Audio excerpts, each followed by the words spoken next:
कृष्णे वरदवल्लभे कोटिब्रह्मादिसंसेव्ये कोटिरुद्रादिकीर्तिते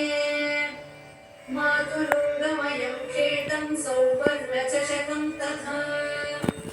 पद्मद्वयं पूर्णकुम्भं केरं च वरदाभये पाशमङ्कुशकं शङ्खं चक्रं शूलं कृपाणिकाम् धनुर्बाणं चक्षमालां चिन्मुद्रामपि बिभ्रति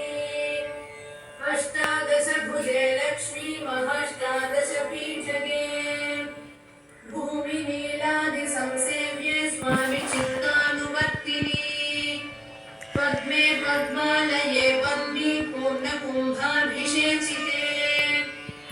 इन्दिरेन्दिराभाक्षी क्षीरसागरकन्यके भार्गवित्वं